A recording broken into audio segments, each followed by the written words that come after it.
At Arkansas State, students far and away work together to achieve a certain goal.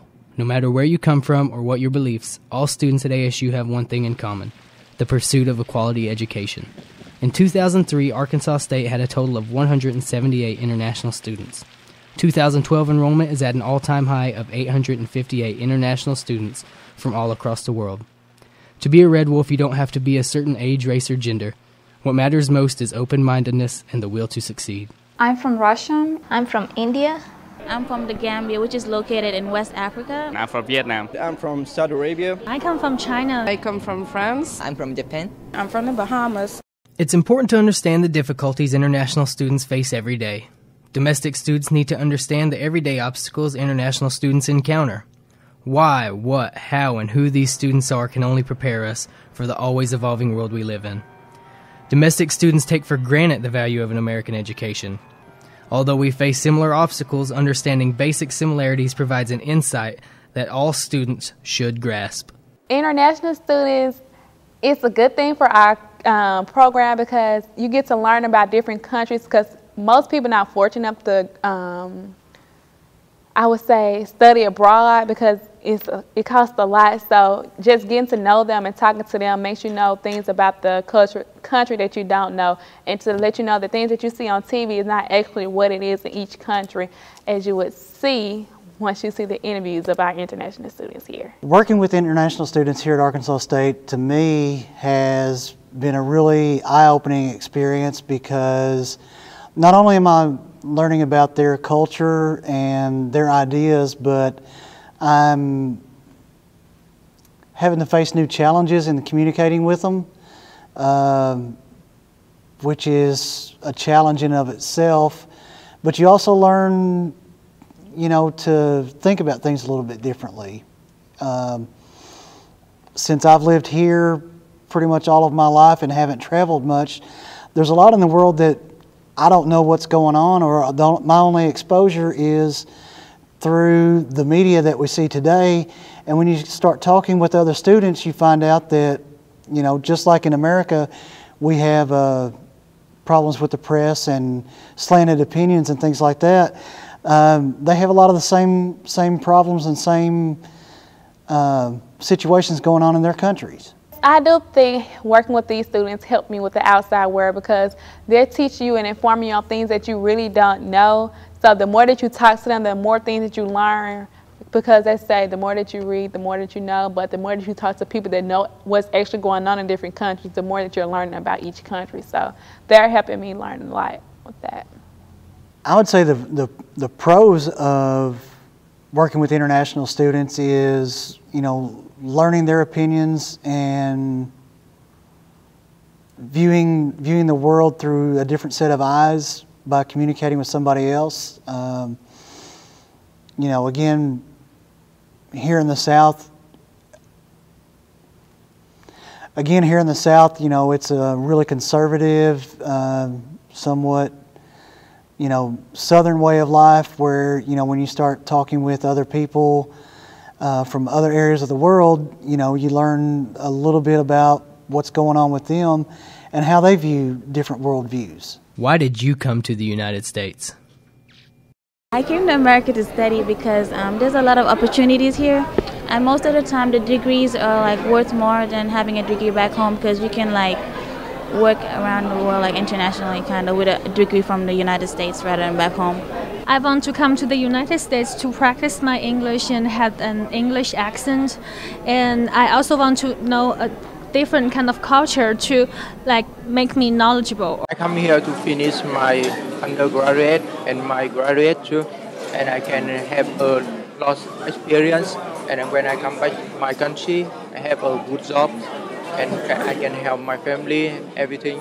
I can do well in my future. I got scholarship from my job. I work as a teaching assistant in a university in my country, and I got scholarship to study here in America, in the capital of the media. So this is a great chance, and I've got accepted here at ASU, and I came here. The reason I come to America is in America we have a better education system, so I want to have my bachelor degree here and also achieve a master degree or something. And when I get back to Vietnam, I can get a better job. The first thing I decided to come here is actually I attended a kind of lecture to explain what is going to be the benefit to come here, and they explained like we can make kind of our own brand. It means like we can create what we are. Have you met any international friends or domestic friends? I think I have more American friends than international friends. It's fairly easy. I work in the campus store, so I normally just meet people everywhere I go.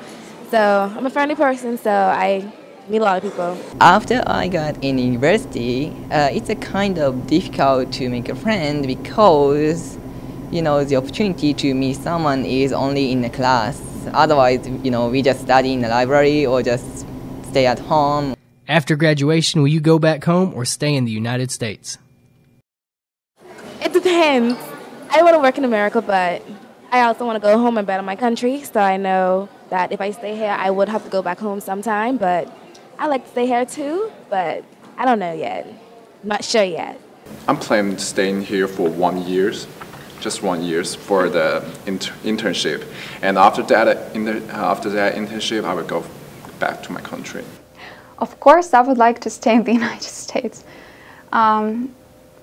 Yeah, it's not a secret. The situation in Russia is not so good right now, both with education, life level, medical institutions like hospitals or everything. It's very hard to live in Russia. Now I applied for optional practical training, which allows me to be legally employed for 1 year, and after that I might need a visa sponsorship or a green card or something. And I think majority students who are coming in here from Russia, they want to stay in the United States, and it's not a secret, and it's not something bad, because I think I really can contribute to life of international students in the United States. And so basically that's the sphere I'm looking for a job in, higher education for international students. I'm not sure yet because I just graduated from graduate school and I'm applying for a PhD program because 3 years for me is not enough to study mass comm, So, and actually I don't want to get a job. I just want to stuck in school, So, yeah, I probably can stay longer, but I'm not sure if I can come back because my parents are still in China. Actually, I've not decided yet. According to my plan, actually, I'm looking for the job in here. If I get the opportunity to stay, I would like to stay, but otherwise I'll go. Probably I would like to have some opportunity or go about looking for a job and gain some experience in United States and look how the corporate fields work in here, and then move back to my country and then start working in there with this experience and knowledge I gained here. What is the difference in education between the United States and your country? I think the university here is much better than the education in China because we can learn a lot of things from here, and there are different kind of activities on campus. We just can enjoy our studies here and as well as life. Japanese university, we cannot change the major, and then we basically do not have a minor.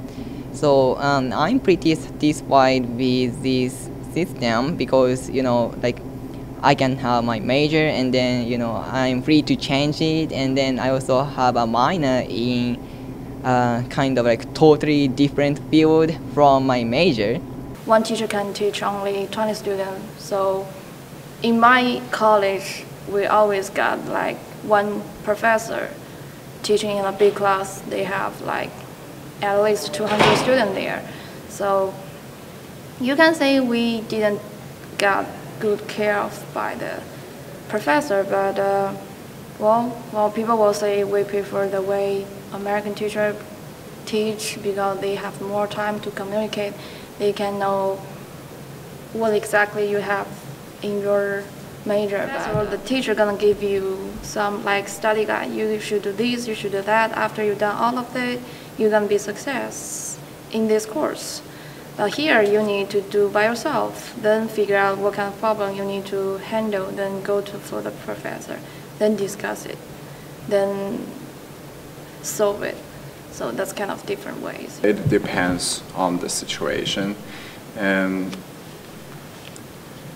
for here, for American, the student come here and we know how to study and find our interest into study the major we liked. And in our country, we go to study in the graduate school or undergraduate school just for a degree for that, and to use that degree to find a job, and that is the different intention for studying in different countries. Of course, I got a lot from Russian education too, but here I think for 2 years I got more knowledge than for 5 years in Russia, because we don't have school integrity or policy on honesty, and all students are cheating. So basically what I learned to do very well is to cheat on exams and everything like that. Not a lot of knowledge, I think, maybe just more skills on how to be a person, how to become mature, yeah, but not a lot of knowledge actually. How is the food, lifestyle, and culture different here from your home? I really enjoy to be here, but the culture is very different, and especially the food. And there is some Mediterranean stores and Middle Eastern stores. We can have all the spices and all the food that we want. So I eat my traditional food often. I love burgers, I love fries, different junk food. I think it depends on the mentality of the person as well. Well, I have to say, I love Chinese food to death. No offense, I love some of American food, like pizza, fries, burger, but there are some of food I will never ever try. The first few months I didn't even eat anything outside. Now I'm used to it. I had my roommates cook for me. They are Indians as well, and that went okay, but the first few days, whatever I felt nauseous. I was like, okay, I'd rather stay starving rather than eating. You know, it was difficult to adapt to food. But I really like McDonald's, and in my city in Russia we don't have it. So first when I got here, of course I went to McDonald's. I really like it. But I really like southern food as well, and I think it's not really different from what we cook in Russia. We just use more healthy ingredients, and I was very surprised that you can't buy organic food everywhere. And I started to pay attention to what I'm eating and what I'm buying. For example, if you go to Kroger, they have a special section with certified organic, and in Walmart, apparently you just buy genetically modified food. And I was really upset because of that. I'm really health conscious person, and I had some problems with this too. But now I cook at home, the same ingredients. Potatoes are really bad, but I think when fresh market will be open, it will become easier to find good products. Jonesboro, what I saw was it's a little bit slow and very slow, but the city where I come from is like quite crowded and a little bit fast-moving culture we had, and it was quite a bit challenging to adapt to this culture initially, and then now I think it's fine. All we know about American is from the movie and the television show. We always watch television show and movie from in our country, and so the information we got is from those movie and television shows. So before we come here, everything is just in the movie. I'd say one of the biggest gains that I've had here at school working with international students has been learning their story about what it took to get here, to travel here, what it means for them to be able to come to the United States and study, where we take it for granted, you know, that we can go to college and get a college education. A lot of international students have a lot more problems with that. You know, for one, they pay a lot higher tuition rate. The paperwork and the red tape it takes to get here, working with visas. You know, then they come here, they have no family, they don't have any, they have very few friends, if any at all. Some of them have only been speaking English, you know, a very short time. Yet when you start getting to know them, they're some of the best people that you can get to know, and you make lifelong friends.